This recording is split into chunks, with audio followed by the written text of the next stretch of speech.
Hello everyone, welcome to Naira study hub. आप सब कैसे हैं? आई होप कि आप सभी अच्छे होंगे और अपनी स्टडी को कंटिन्यू कर रहे होंगे। फ्रेंड्स, आज के वीडियो लेक्चर में जो आपका सब्जेक्ट हो जाता है आरंभिक स्तर पर भाषा एवं गणित के पठन लेखन क्षमता का विकास, इसके अति लघुत्तरीय टाइप क्वेश्चंस की सीरीज को कंटिन्यू करेंगे जो आप लोगों के लिए मोस्ट इंपॉर्टेंट है। सो वीडियो को बिल्कुल भी स्किप ना कीजिएगा और वीडियो को लास्ट तक जरूर देखिएगा। तो चलते हैं आज की सीरीज का फर्स्ट नंबर क्वेश्चन देख लेते हैं। क्वेश्चन आपका हो जाता है भाषाई कौशल बताइए अथवा भाषाई कौशल के प्रकार बताएं।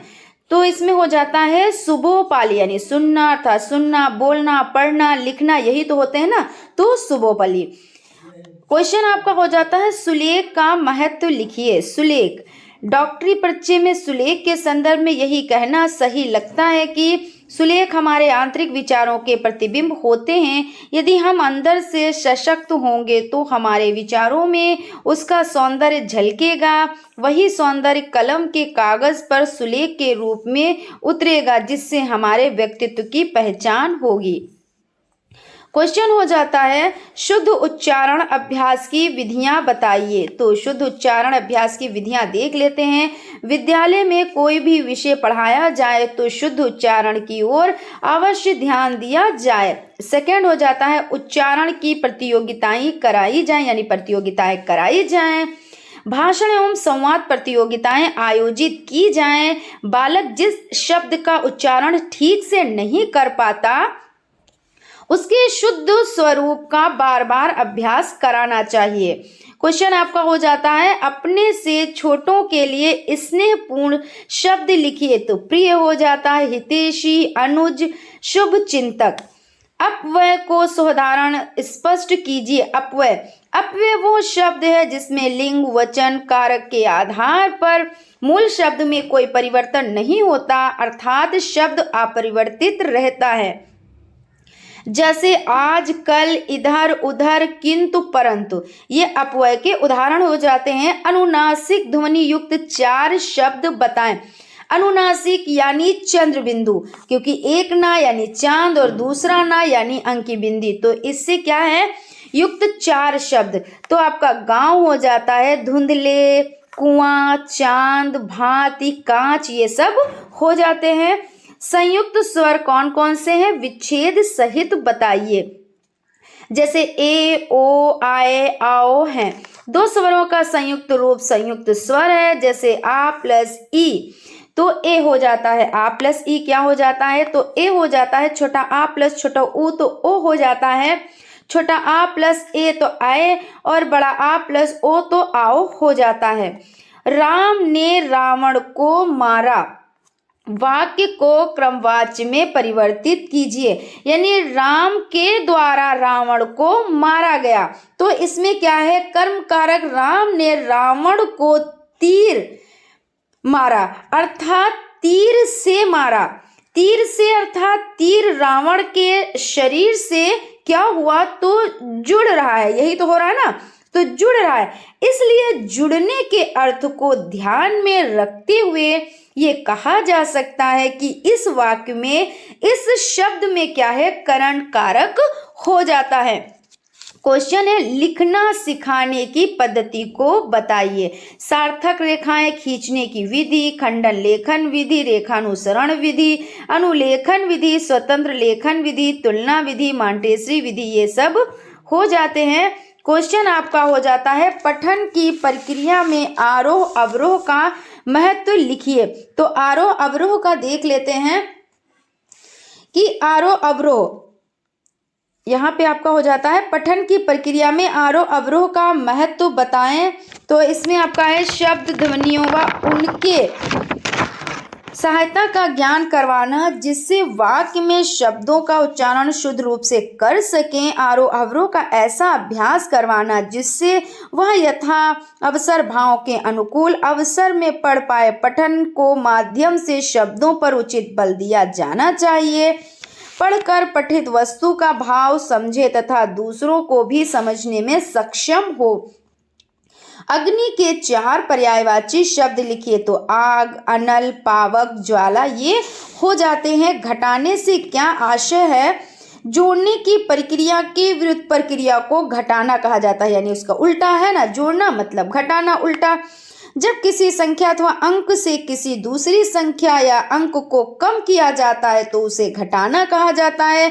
घटाने को किस सिंबल से, तो इस सिंबल से प्रदर्शित किया जाता है। और घटाने का मतलब क्या होता है, बहुत सिंपल सा बता रहे हैं। जैसे ये 8 है, ये 5 है, इसमें से आपको 5 निकालना है, तो यहाँ पे 3 ही तो बचा ना, तो इस तरह से हो जाता है। हालांकि ये सब चीज़ें आप लोगों को बहुत अच्छे से आती हैं, ऐसा नहीं है। संबोध निर्माण के 4 चरण से आप क्या समझते हैं, तो बोध कराना, ज्ञान कराना, जगाना, बतलाना, समझाना, बुझाना, आह्वान करना, पुकारना, किसी को पुकारने के लिए प्रयुक्त शब्द, ये हो जाते हैं। किसी पुस्तकालय में एक अलमारी में 725 पुस्तकें आती हैं, तब देखिए आपका 71, 99, 25 पुस्तकों को रखने के लिए कितनी अलमारियों की आवश्यकता होगी। तो इसमें आप इसको भाग कर देंगे तो आपका जो आंसर निकल कर आ जाएगा, ये आपका राइट आंसर है, 993 अलमारियां, ठीक है ना। इस तरह से हो जाता है। सरल वाक्य किसे कहते हैं, तो जिस वाक्य में केवल एक ही क्रिया हो उसे सरल वाक्य कहते हैं। यही तो होता है ना कि सिंपल सा वाक्य। जैसे रतन पुस्तक लिखता है, तुम पढ़ते हो, मैं खेलता हूँ। इस तरह से मोहन चाय बना रहा है, तो एक ही, इसमें कुछ नहीं जुड़ा कि मोहन चाय बना रहा है परंतु उसने भी चाय नहीं पी है, तो इस तरह से नहीं, सिंपल सा है कि मोहन चाय बना रहा है। ये सिंपल हो जाते हैं, यानी सरल हो जाते हैं। अब संयुक्त, संयुक्त मतलब जुड़े हुए है ना, तो वो वाक्य जिसमें 2 अथवा 2 से अधिक उपवाक्य हो, है ना, उपवाक्य हो, और ये उपवाक्य किसी संयोजक जैसे और, आदि, लेकिन, किंतु, परंतु इनसे जुड़े हों तो क्या कहलाते हैं, तो संयुक्त वाक्य कहलाते हैं। अब आप देख लें संयुक्त वाक्य किनसे जुड़े होते हैं, तो इनको अच्छे से आप लोग समझ लें। इंग्लिश में भी ऐसे आते हैं, तो आप लोग कंफ्यूज मत होइएगा। इंग्लिश के जो आपका क्लास है उसमें आपको इसको भी बहुत अच्छे से समझाया गया, उसमें आप देख सकते हैं प्लेलिस्ट में जाकर। तो जैसे और, आदि, लेकिन, किंतु, परंतु ये सब हो जाते हैं। तो जैसे मोहन को घर जाना चाहिए किंतु वह नहीं गया। अब किंतु लगा है, यहाँ पे किंतु लगा होता, परंतु लगा होता, और, तो ये सब क्या है, ये संयुक्त वाक्य हैं। वर्ण यानी अक्षर किसे कहते हैं, या वर्ण का अर्थ बताएं। वर्ण वे हैं जिनको खंड खंड ना किया जा सके, अखंड मूलध्वनि ही वर्ण है। प्राकृत संख्या किसे कहते हैं, तो प्राकृत संख्या गणित में 1, 2, 3 डॉट डॉट यानी इन्फिनाइट तक। आप भाई एक संख्या में आप एक जैसे ही जोड़ेंगे वो अगली संख्या बन जाएगी, संख्या में फिर से एक आप जोड़ेंगे वो अगली संख्या बन जाएगी। इस तरह से क्या होता है, ये प्राकृत संख्याएं कहलाती हैं, और ये संख्याएं वस्तुओं को गिनने अथवा क्रम में रखने के लिए प्रयुक्त होती हैं, वो आपको पता है। और अगर यहाँ पे हम पूर्ण संख्या की बात कर लेते हैं, तो जो प्राकृत संख्या होती हैं जैसे 1, 2, 3, 4 डॉट डॉट डॉट यानी इन्फिनाइट तक, यानी अनंत तक, जब तक आप उसमें एक जोड़ते जाएंगे तब तक संख्या आगे बढ़ती जाएगी। अब अगर पूर्ण संख्या की बात कर रहे हैं ना हम यहाँ पे, तो 0 अगर लगा दिया तो क्या हो गया, तो वो पूर्ण संख्या हो गई। तो इस तरह के क्वेश्चन आपके बहुत ज्यादा पूछे जाते हैं, जैसे मैथ में भी कि पूर्ण संख्या कौन है, प्राकृतिक संख्या कौन है। तो आपको पता होना चाहिए कि पूर्ण संख्या जैसे 1, 2, 3 में आपको 0 लगा है तो वो पूर्ण संख्या, और अगर 1, 2, 3, 4, 5, 6 इस तरह से तो वो प्राकृतिक संख्या है, ठीक है ना। उसके बाद है विकारी शब्द किसे कहते हैं, तो जिन शब्दों के प्रयोग लिंग, वचन व कारक के कारण के अनुसार परिवर्तन आ जाता है उसे विकारी शब्द कहते हैं। तो जिन, इस तरह से भी आप कह सकते हैं कि जिन शब्दों का रूप परिवर्तन होता रहता है वे विकारी शब्द कहलाते हैं।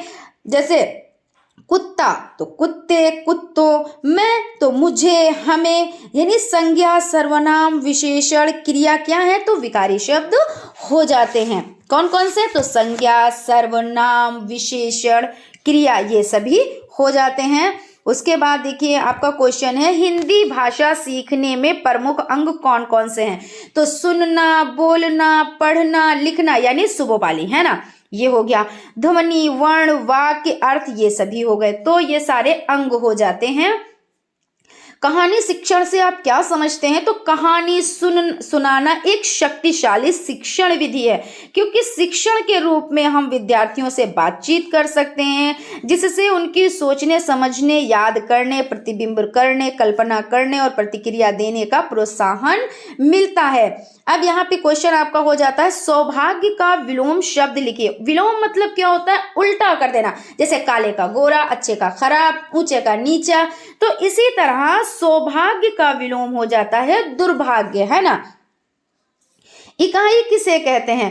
तो गिनती या संख्या में एक कोने यानी एक होने की अवस्था या भाव अथवा एक व्यक्ति या वस्तु का भाव देने वाले शब्दों या अंकों को इकाई कहते हैं। यानी क्या कह रहे हैं? गिनती या संख्या में एक होने की अवस्था। जैसे इकाई यहाँ से तो स्टार्ट होती है, मान लीजिए यहाँ पे 285, कोई भी अंक ले लीजिए, मतलब इकाई, फिर ये दहाई, फिर ये सैकड़ा, यही तो है ना। तो यहाँ पे क्या कह रहे हैं कि अवस्था या भाव अथवा एक व्यक्ति या वस्तु का भाव देने वाले शब्दों या अंकों को इकाई कहते हैं। अंक का स्थानीय मान बताएं या मान किसे कहते हैं समझाएं, है ना। तो स्थानीय मान किसे कहते हैं? स्थानीय मान का मतलब होता है, जैसे कोई भी अंक ले लीजिए, मान लीजिए हमने 576 ले लिया और इसमें आपसे पूछा गया है कि 5 का स्थानीय मान बताएं। तो स्थानीय मान का मतलब ये होता है कि जितने ये नंबर हैं वो पहले लिख दिए जाते हैं। जैसे 5 का है तो 5 ही लिख दिया आप, ठीक है। उसके बाद जो उसके बाद में जितने नंबर होते हैं उतने आप 0 लगा दें। और यहाँ पे देख लीजिए आप, इकाई हो गया, दहाई हो गया और ये सैकड़ा हो गया, यानी 500, है ना। यहाँ पे ये इसका स्थानीय मान निकल कर आ जाता है। अब इसमें शब्दों में ये जो आपका लिखा हुआ है उसको भी पढ़ लेते हैं। तो अंक के स्थानीय मान का अर्थ होता है वो अंक जिस स्थान पर है, जैसे इकाई पर है तो दहाई पर है या सैकड़े पर है, वही चीज या इकाई पर है या दहाई पर है या सैकड़े पर है या हजार पर है आदि। अंक सहित मान ही स्थानीय मान कहलाता है। अंक सहित यानी इनके सहित, और इनका कितना होता है तो इनको 0 माना जाता है ना। उसके बाद आपका हो जाता है 346 में सभी अंकों का स्थानीय मान। तो सभी अंकों का स्थानीय मान पूछ रहे हैं, तो यहाँ पे 346 में जो ये 6 है तो इसका मान 6 हो गया, और जो ये 4 है तो यहाँ पे 4 है और एक 0 है, यहाँ पे हो नहीं गया। फिर उसके बाद ये 3 है तो 3 है और ये 2 0 है, तो यहाँ पे आप देख ले, इसका मतलब ये आपका सही है, क्योंकि देखिए पहले का 6 है, दूसरे का 40 है और तीसरे का 300 है, यानी कि ये आपका सही है। तो इस तरह से आप पहले इसको सॉल्व करें और उसके बाद लिखें तो बेहतर होता है, ठीक है ना। ऑब्जेक्टिव टाइप में भी ऐसे क्वेश्चन आ जाए तो पहले आप सॉल्व कीजिएगा और उसके बाद आप उस पर टिक कीजिएगा। उसके बाद आपका क्वेश्चन है कि आरोही क्रम किसे कहते हैं। आरोही क्रम कई बार बता चुके हैं कि आरोही क्रम, जैसे आप सीढ़ियों से ऊपर चढ़ रहे हैं तो पहले स्टेप पे आप पैर रखेंगे ना, फिर उसके बाद दूसरे पे, फिर उसके बाद तीसरे पे, फिर उसके बाद चौथे, फिर पांचवें, फिर छठे, ऐसे ही तो रखेंगे। मतलब 1 2 3 4 5 6 इस तरह से ये आरोही क्रम होता है, मतलब सीरियल वाइज आप लिखते चले जा रहे हैं। और अगर यहीं पे अवरोही की हम बात कर लेते हैं तो अवरोही जैसे आपका 6 हो गया तो पहले आप लिखेंगे, फिर उसके बाद 5 हो गया, फिर उसके बाद 4 हो गया, फिर उसके बाद 3 हो गया, फिर उसके बाद 2 हो गया, उसके बाद 1 हो गया।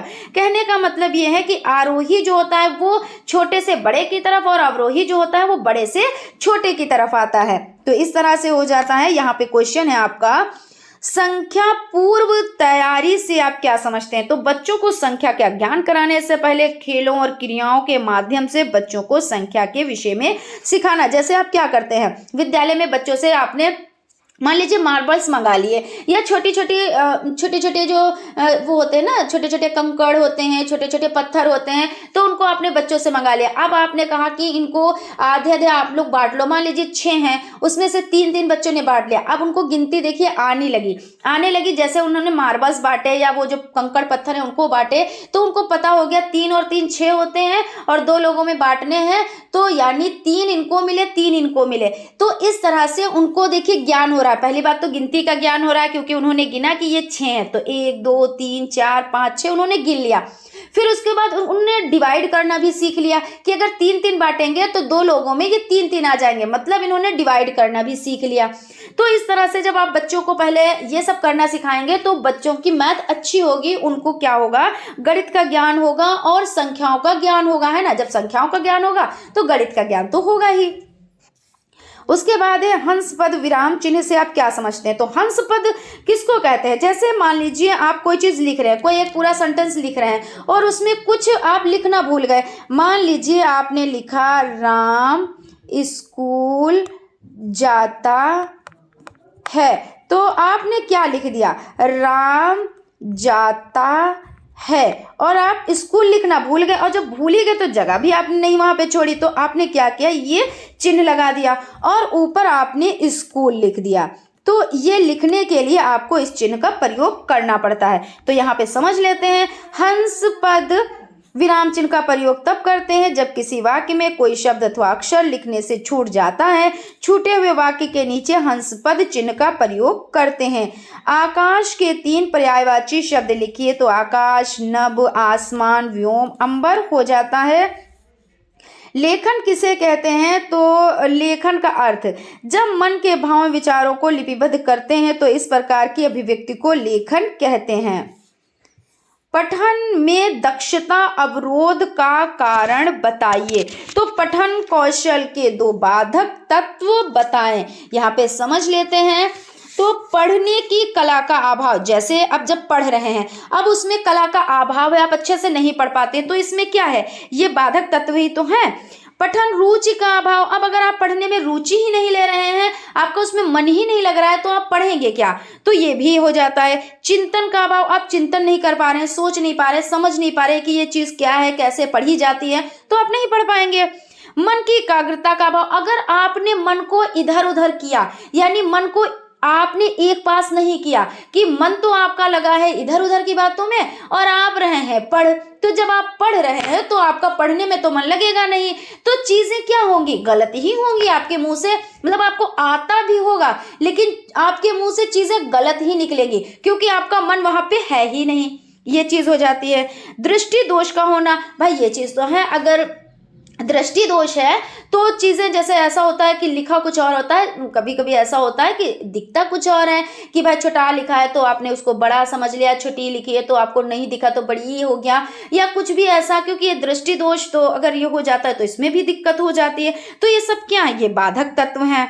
उसके बाद है कि अंतस्थ व्यंजनों को लिखिए। तो अंतस्थ व्यंजन क्या होते हैं, 4 होते हैं, आपको पता है, या, रा, ला, वा, ये क्या है, ये अंतस्थ व्यंजन है। यहीं पे अगर हम ऊष्म व्यंजन की बात कर ले तो ऊष्म व्यंजन क्या है, तो आपके जो सा हो जाते हैं, शा हो जाते, जैसे सा है यानी सपेरे वाला सा, और आपका शा हो जाता है यानी पिछड़ी शा हो जाता है, सपेरे वाला शा, ये आपका पिछड़ी शा है, ठीक है, और ये आपका शरीफे वाला शा है, और आपका ये हा हो जाता है। ये सब क्या है, ये ऊष्म व्यंजन है, क्योंकि जब आप बोलते हैं तो देखिए आपने शा कहा तो क्या हुआ, मुंह से जैसे गर्म वायु निकल रही है, शा, हा, देखिए आपने हा बोला, आप बोल के देखें तो क्या होता है, वायु निकल रही है। जब वायु निकल रही है मतलब गर्म वायु की हम बात कर रहे हैं, तो ये क्या है, ऊष्म। ऊष्म मतलब क्या होता है ना, तो गर्म वायु निकलना, तो ये ऊष्म हो जाते हैं। ये भी कितने हैं, तो ये 4 हो जाते हैं, और अंतस्थ कितने हो जाते हैं, तो ये भी 4 हो जाते हैं। और आप लोगों के लिए मोस्ट इंपॉर्टेंट है, मैं जितनी बार मोस्ट कहूं उतना ही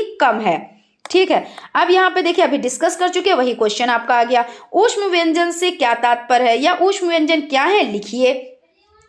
तो जिन वर्णों के उच्चारण में वायु उच्चारण स्थान से छूकर सीटी की ध्वनि के बाहर समान निकलती है तो वे ऊष्म व्यंजन कहलाते हैं। इसमें देखिए ये भी लिखा है कि सीटी की ध्वनि सा, देखिए सा आपने बोला, शा तो सीटी जैसे, लेकिन गर्म भी निकल रही है ना, तो आप वो भी लिख सकते हैं। प्लस आप इनके यहाँ पे नहीं लिखा हुआ, एग्जाम्पल नहीं दिए हैं, तो आप एग्जाम्पल भी लिख देंगे। जितना अच्छे से आप लिखेंगे उतने अच्छे आपको नंबर प्रोवाइड होंगे। हालांकि 1 नंबर का तो 1 ही नंबर मिलेगा, लेकिन कभी कभी होता है जब आपने अधूरी चीज लिखी तो आधा नंबर भी मिलता है। तो जब आप चीजों को अच्छे से लिखेंगे तो आपको पूरे वैसे पूरे नंबर मिलेंगे, है ना।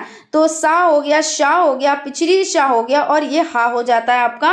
फिर उसके बाद आपका क्वेश्चन है, किसी संख्या को 0 से गुणा करने पर गुणनफल 0 प्राप्त होता है, उदाहरण दीजिए। तो आपको पता है 0 क्या है, 0 है योज्य का तत्समक अव्यय। तत्समक का मतलब क्या होता है, तो तत्समक का मतलब होता है कि जो जोड़ा जाए या गुणा, यानी यहाँ योज्य का तत्समक की बात कर रहे हैं।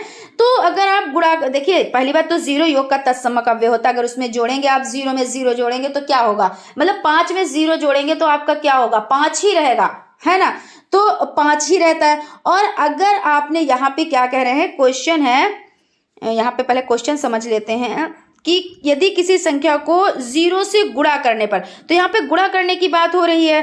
तो कोई भी संख्या हो, मान लीजिए आपकी 5 संख्या और आपने इसको गुणा किया तो आंसर कितना आया, तो आंसर आपका 0 तो आया।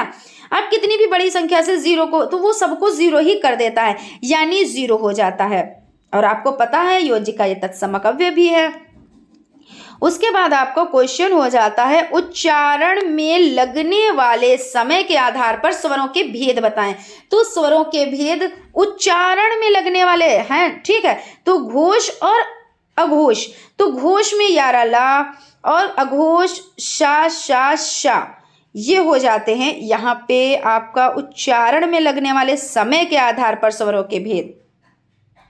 ये आपके अंतस्थ हैं और ये आपके ऊष्म हैं। यहाँ पे ये चीज आप सही कीजिए, इसको अंतस्थ हैं, ये अंतस्थ, अंतस्थ ये हो जाते हैं। और ये आपके देखिए पिछली शा और सा, ये ऊष्म है, ठीक है ना, ये ऊष्म है।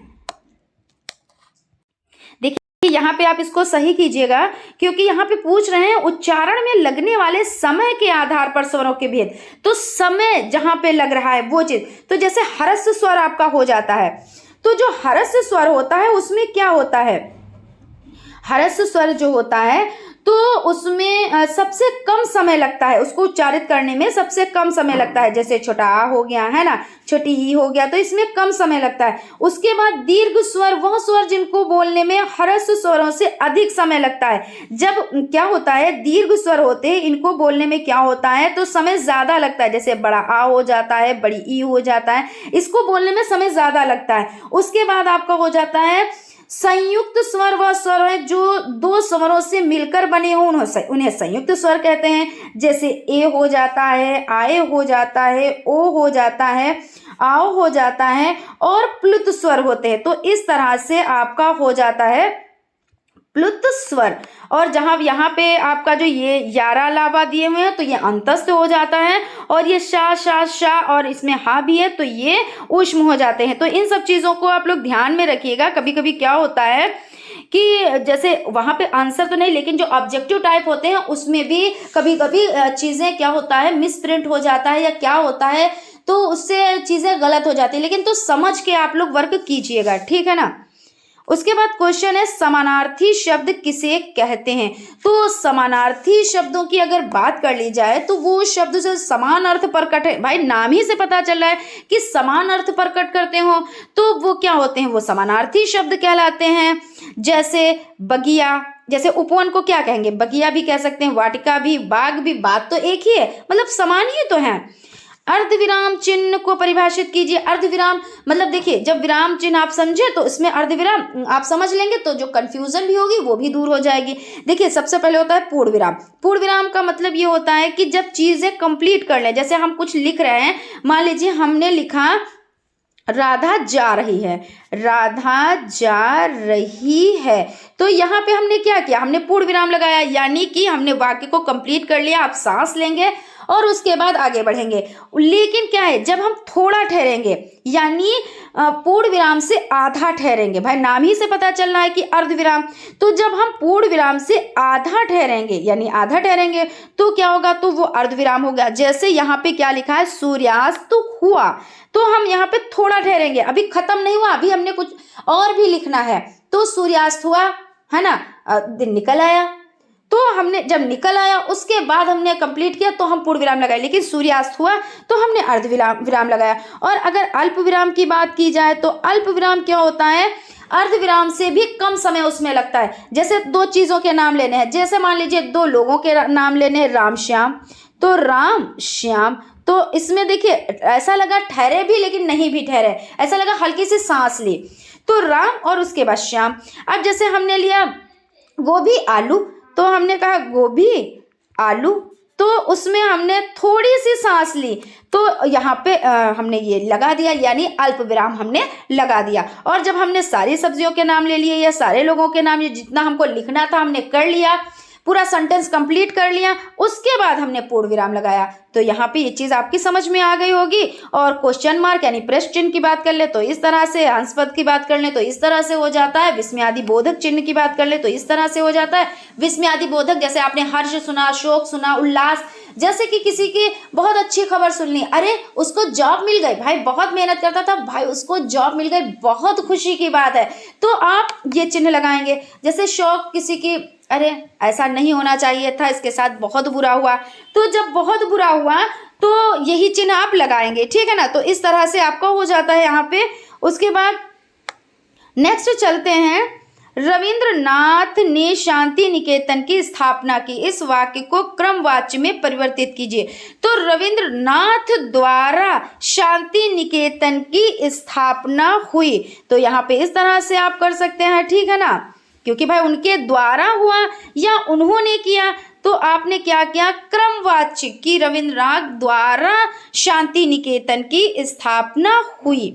मूर्धन्य वर्ण कौन से हैं, इनके उच्चारण में जीभ तालु कठोर तालु को छूती है, जैसे टा, वर्ग तथा ढाढ़ा। और दीर्घ स्वर किसे कहते हैं, तो दीर्घ स्वर आपको पता है, जिन स्वरों के उच्चारण में ह्रस्व स्वर से दुगना समय लगता है। यहाँ पे देखिए समय की बात हो रही है, तो उन्हें दीर्घ स्वर कहते हैं। तो दीर्घ स्वर कौन कौन हो सकते, जैसे बड़ा आ, भाई छोटा आ से ज्यादा समय लगा बड़ा आ में, छोटी ई से ज्यादा समय लगा बड़ी ई में, है ना, छोटा ऊ से ज्यादा समय लगा बड़ा ऊ में, और ये ऋण हो जाता है, यानी ये दीर्घ स्वर आपके हो जाते हैं। अब योजक चिन्ह लगाते हुए दो उदाहरण दीजिए। तो योजक चिन्ह आपका यही तो होता है, तो जैसे जय, और आपका हो जाता है पराजय, तो जय पराजय हो जाता है। जैसे लाभ हो गया, ये हानि हो गई, तो इस तरह से आपका हो जाता है। नेक्स्ट बढ़ते हैं, संख्या 636 में दोनों 6 के स्थानीय मान का अंतर कीजिए।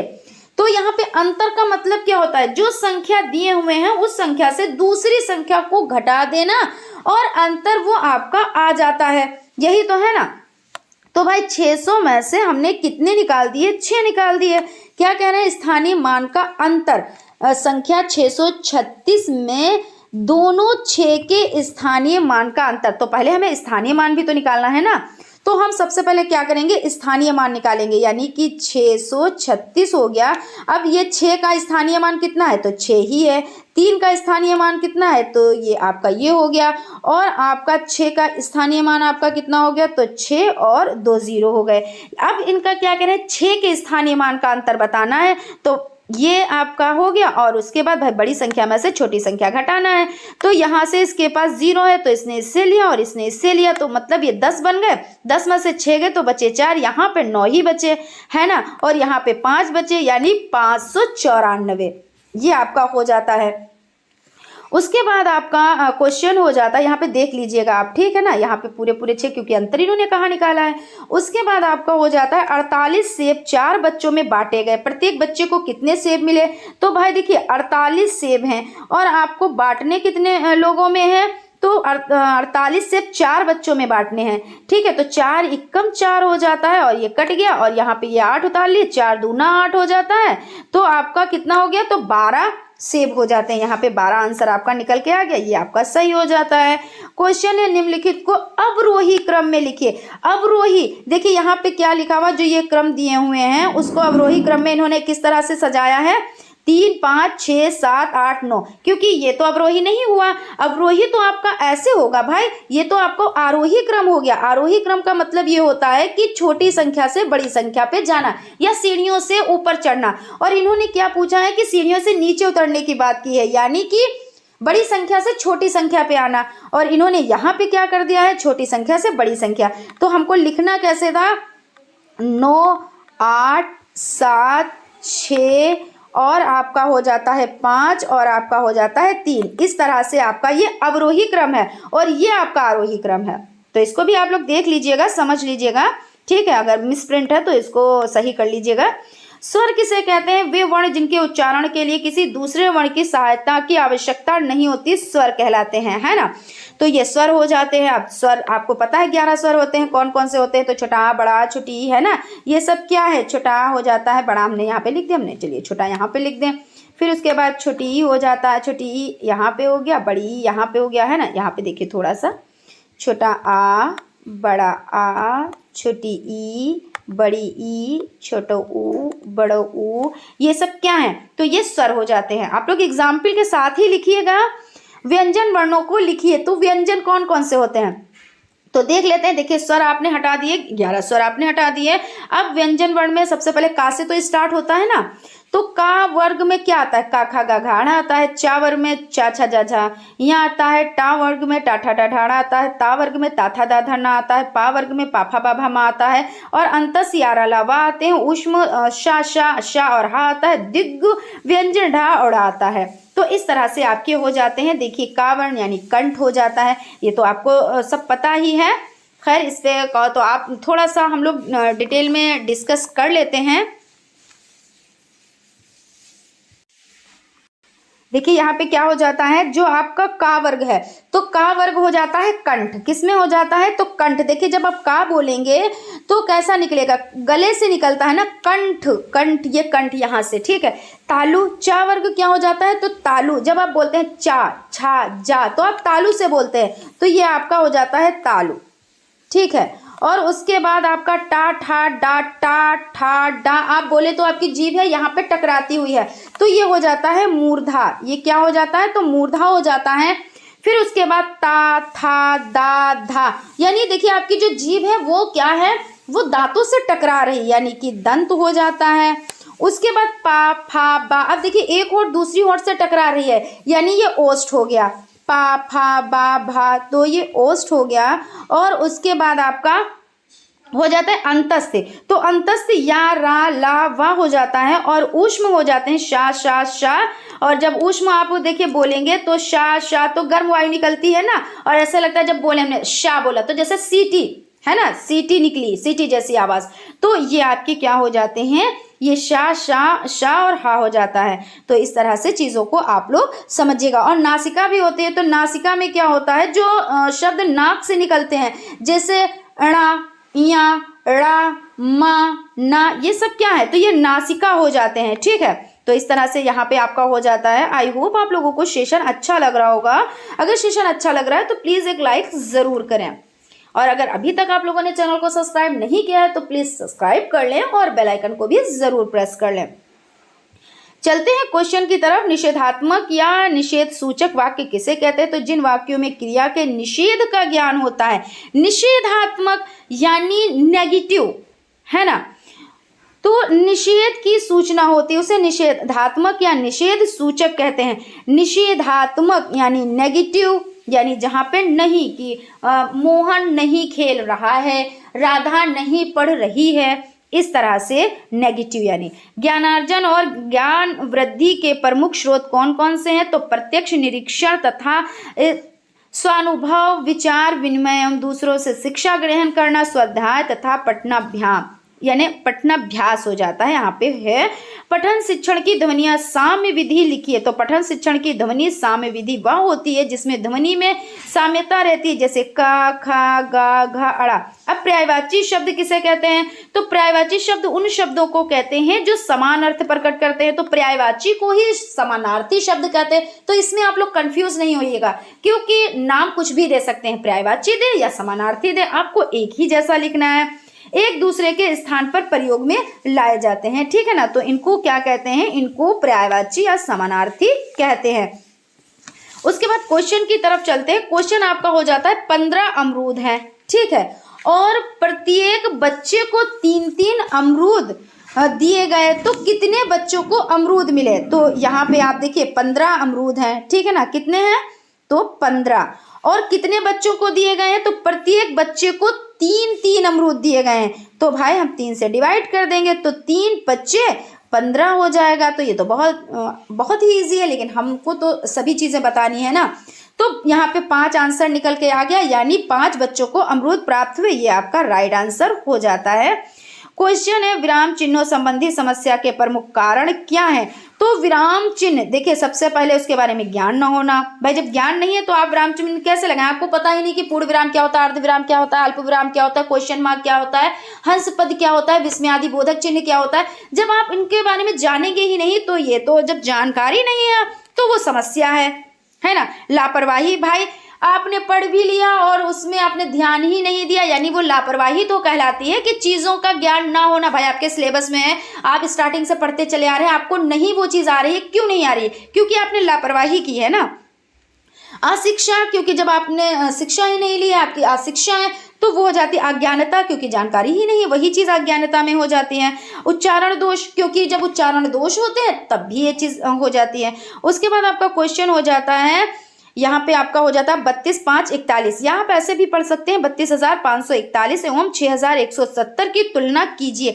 तो आप तुलना कैसे करेंगे? क्योंकि भाई देखिए, ये आपका जो अंक हो जाता है 3 यानी 32,541 हो जाता है, और ये 6,170 हो जाता है। इसमें 5 अंक दिए हुए हैं, इसमें 4 अंक दिए हुए हैं।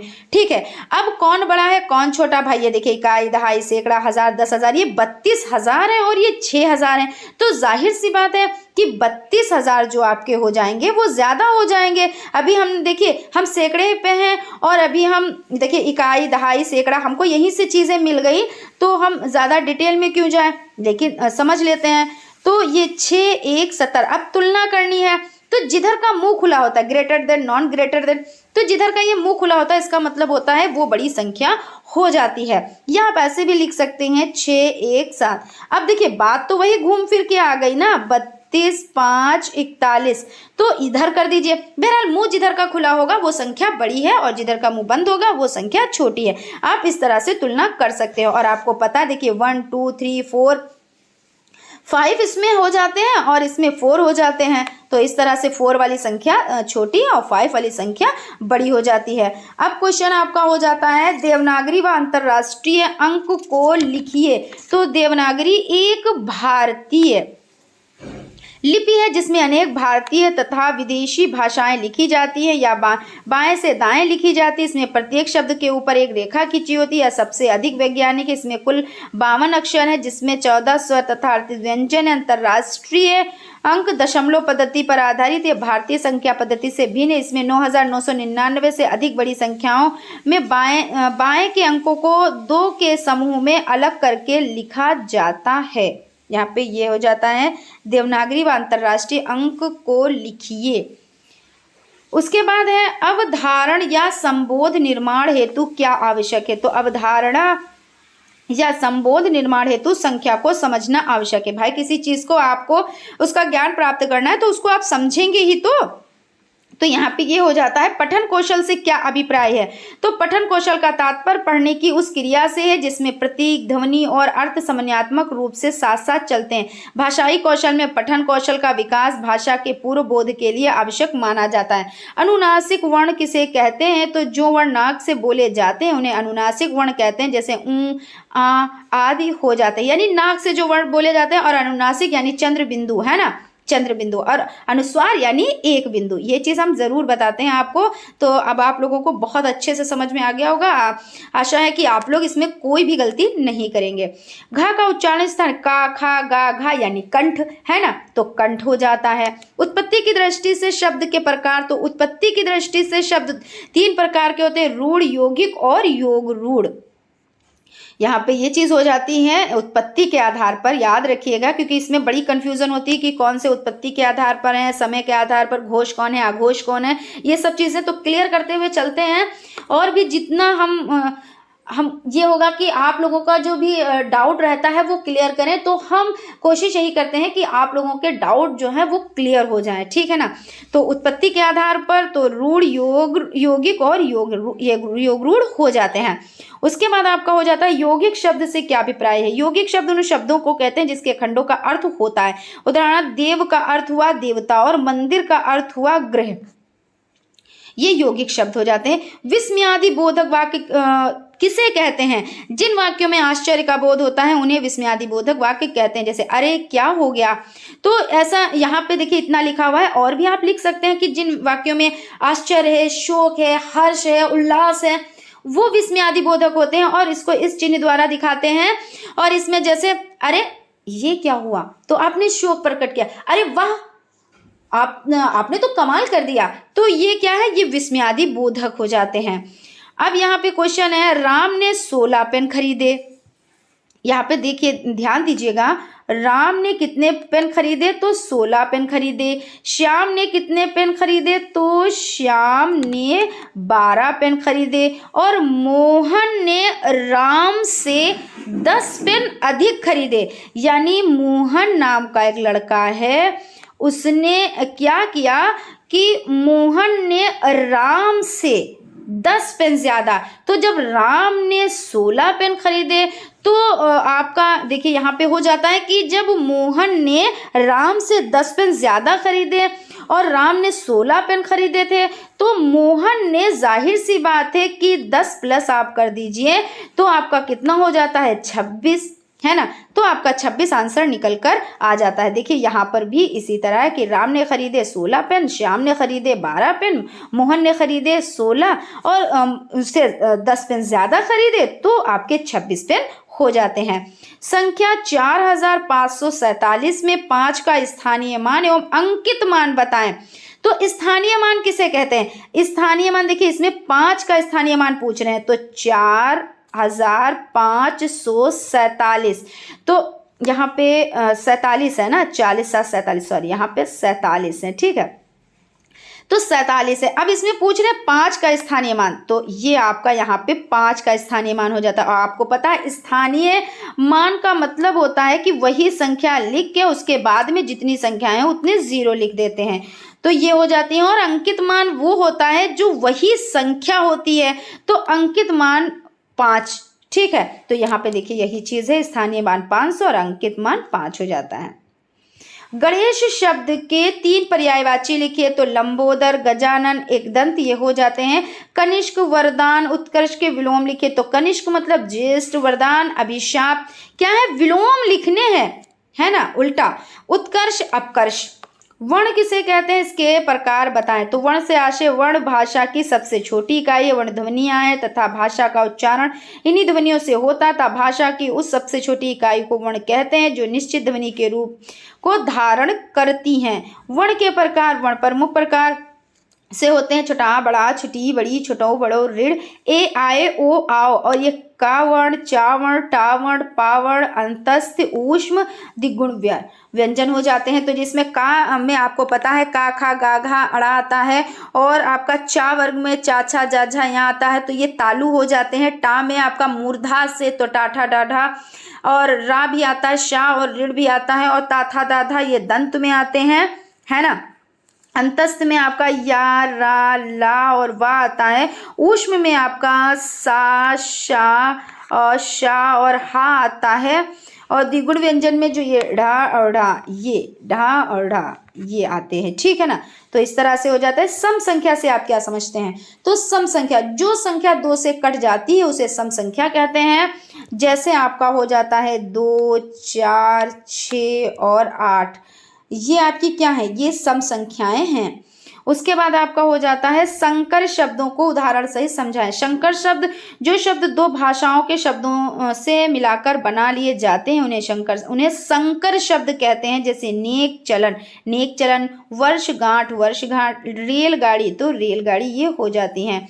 उसके बाद आपका क्वेश्चन हो जाता है विलोम शब्द किसे कहते हैं? जो शब्द परस्पर विपरीत अर्थ प्रकट करते हैं वे विलोम शब्द कहलाते हैं। जैसे काला गोरा, प्रकाश अंधकार, यानी विलोम का मतलब होता है उल्टा कहना। जैसे ऊंचा नीचा, अंधकार प्रकाश, काला गोरा, ये सब हो जाते हैं।